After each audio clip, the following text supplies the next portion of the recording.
आप देख रहे हैं एसपीएन 9 न्यूज। मैं हूं रोहित वर्मा।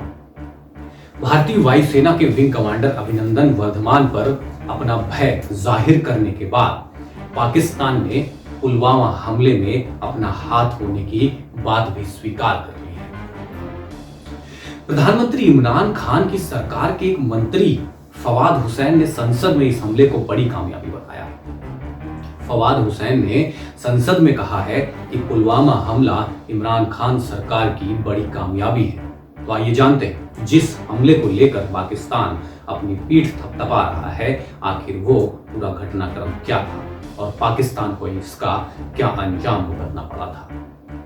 14 फरवरी 2019 को जम्मू कश्मीर के पुलवामा में जम्मू श्रीनगर राष्ट्रीय राजमार्ग पर सीआरपीएफ बस पर आत्मघाती हमला हुआ था। एक हमलावर ने विस्फोटकों से भरी एक कार सीआरपीएफ के काफिले से टकरा दी थी। इस हमले में 45 भारतीय जवान शहीद हो गए थे। इस हमले की जिम्मेदारी पाकिस्तान में स्थित आतंकी संगठन जैश ए मोहम्मद ने ली थी। यह हमला देश में हुए सबसे भीषण आतंकी हमलों में से एक था। कहते हैं कि विस्फोट की आवाज इतनी तेज थी कि मीलों दूर तक सुनी गई थी और सड़क पर काफी गहरा गड्ढा हो गया था। पुलवामा आतंकी हमले के ठीक 12 दिन बाद भारत ने पाकिस्तान को इसका करारा जवाब दिया था। भारतीय वायुसेना ने पाकिस्तान के बालाकोट में घुसकर वहां मौजूद जैश ए मोहम्मद को आतंकवादी परीक्षण शिविरों और ठिकानों को तबाह कर दिया। इस हमले में कई आतंकी मारे गए थे। 26 फरवरी की सुबह भारतीय लड़ाकू विमान मिराज 2000 के एक समूह ने पाक स्थित आतंकी शिविरों पर बमबारी की थी। इन शिविरों पर 1000 किलो बम गिराए गए थे और बालाकोट, चकोटी और मुजफ्फराबाद के एलओसी स्थित आतंकी कैंप और लॉन्च पैड्स को वायुसेना ने पूरी तरह से नेस्तनाबूद कर दिया था। भारतीय विदेश मंत्रालय ने इस बारे में बताया था कि जैश ए मोहम्मद भारत में और आत्मघाती हमले करने की योजना बना रहा था। ये सूचना मिलने के बाद वायुसेना ने बालाकोट में जैश के परीक्षण शिविरों पर हमला किया था, जिसमें कई आतंकी और सीनियर कमांडर मारे गए थे। एक तरफ पाकिस्तान के मंत्री पुलवामा पर अपनी पीठ थपथपा रहे हैं, तो दूसरी ओर पाकिस्तान के इस सांसद ने पाकिस्तान सरकार की पोल खोल दी, वो भी संसद में बयान देकर। वो मामला आपको बताते हैं क्या है।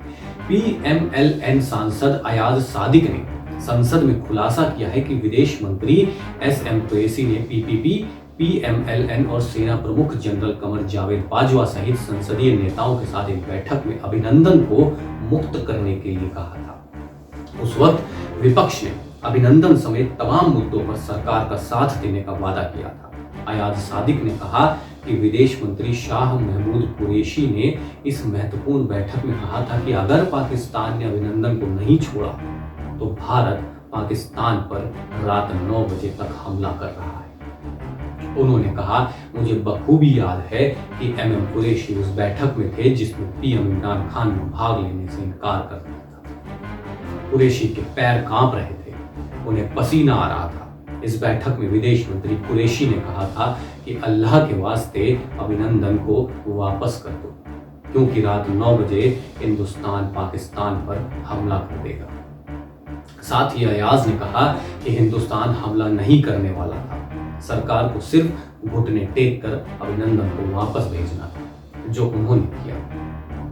आपको बता दें कि पिछले साल फरवरी 2019 में भारत ने बालाकोट में आतंकी कैंप पर स्ट्राइक किया, जिसके बाद पाकिस्तान ने अपने फाइटर जेट भारत में हमले के लिए भेजे थे। इसके जवाब में विंग कमांडर अभिनंदन ने MiG-21 लेकर उड़ान भरी थी। विंग कमांडर अभिनंदन वर्धमान इस समय राजस्थान में पाकिस्तान के बॉर्डर पर तैनात है, लेकिन उनके चर्चे फिर से बॉर्डर के उस तरफ होने लगे, यानी पाकिस्तान। भारतीय वायुसेना आईएएफ के जाबाज फाइटर पायलट अभिनंदन ने Pakistan army chief general Qamar Javed Bajwa के पैर कांपने लगे थे। आज आखिर ऐसा क्या कर दिया था कमांडर अभिनंदन ने, जिसके बाद पाकिस्तान सरकार के पसीने छूट गए थे। तो आइए बताते हैं, लेकिन आगे बढ़ने से पहले आपको बता दें कि विंग कमांडर अभिनंदन ने कोर्समेट्स उन्हें जेम्स बॉन्ड बुलाते हैं। ये टाइटल उन्हें नेशनल डिफेंस एकेडमी यानी एनडीए में दिया गया था। पूर्व पीएम नवाज शरीफ की पार्टी पाकिस्तान मुस्लिम लीग नवाज यानी PMLN के सांसद अयाज सादिक ने ये बात कही है। उन्होंने कहा है कि फरवरी 2019 में पाक आर्मी चीफ जनरल बाजवा के पैर उस मीटिंग में कांप रहे थे जो विंग कमांडर अभिनंदन की रिहाई से जुड़ी थी। उनका कहना था कि विदेश मंत्री शाह महमूद कुरैशी ने मीटिंग में बताया कि भारत 28 फरवरी रात 9 बजे हमला कर देगा और इसलिए अभिनंदन को छोड़ने का फैसला लिया गया। 27 फरवरी को अभिनंदन POK में जा गिरे और 1 मार्च को 60 घंटे तक कैद में रखने के बाद पाकिस्तान ने उन्हें वापस वतन भेज दिया था। बालाकोट एयर स्ट्राइक के बाद अगले दिन पाकिस्तान एयरफोर्स के फाइटर जेट्स जम्मू कश्मीर के राजौरी जिले के सुंदरबनी सेक्टर तक में दाखिल हो गए थे। बालाकोट एयर स्ट्राइक 14 फरवरी को हुए पुलवामा आतंकी हमले का जवाब था, जिसमें CRPF के 40 जवान शहीद हो गए थे। अभिनंदन वर्धमान ने 27 फरवरी 2019 को उस समय इतिहास रचा था जब उन्होंने मात्र 90 सेकंड में F-16 को ढेर कर दिया। अभिनंदन दुनिया के पहले पायलट हैं जिन्होंने MiG-21 से F-16 को ढेर किया था।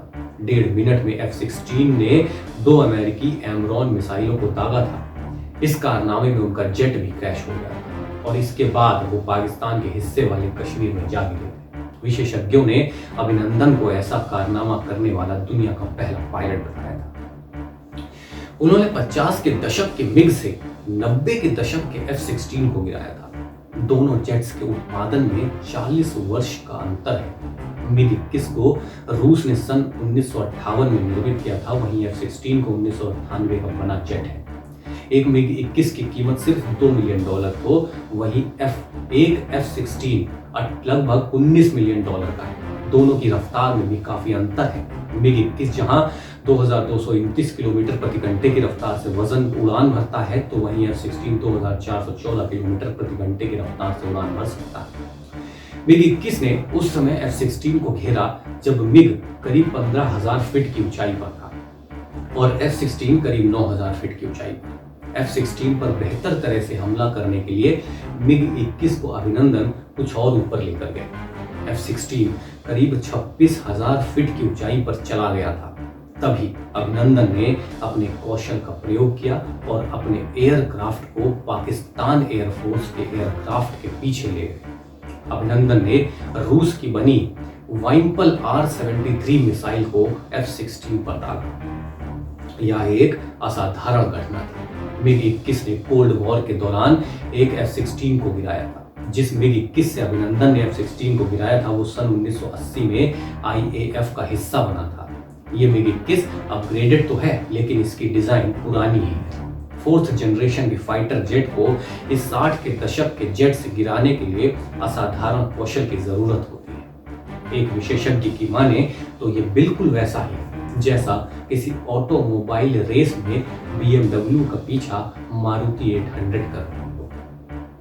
पाकिस्तान के फाइटर जेट्स का पीछा करते हुए उनका जेट MiG-21 क्रैश हो गया और वो पाक की सीमा में जा गिरे। पाक सेना ने उन्हें पकड़ लिया लेकिन इससे पहले कि सेना उन्हें पकड़ती विंग कमांडर ने बहादुरी के साथ उसका सामना किया। वो इतनी बहादुरी से लड़े कि देश का कोई भी राज दुश्मन के हाथ नहीं लग सका। उनका एयरक्राफ्ट POK के भीमबेर में गिर गया था। उससे आग निकल रही थी और यहाँ पर लोगों ने 2 पैराशूट को नीचे आते देखा। एक पैराशूट में आग लगी हुई थी और दूसरा पैराशूट LOC के दूसरी तरफ गिर गया। जो पैराशूट दूसरी तरफ गिरा उसमें से विंग कमांडर अभिनंदन बाहर आए। उन्हें बिल्कुल भी चोट नहीं लगी। उनके पास एक पिस्टल थी और जैसे ही वह गिरे भीड़ ने उन्हें घेर लिया। करीब 15 मिनट तक अभिनंदन ने हवा में फायरिंग की ताकि लोग उनके करीब ना आ सके। वो तुरंत एक छोटे से तालाब की ओर चले गए। यहाँ पर उन्होंने पहले कुछ डॉक्यूमेंट्स को निगला और फिर उन्हें पानी में बहा दिया। अभिनंदन की इसी बहादुरी से पाकिस्तान में सांसद के पैर कांप गए थे। अगर आपको ये वीडियो पसंद आया तो इसे लाइक करें और कमेंट करके हमें जरूर बताएं। नमस्कार।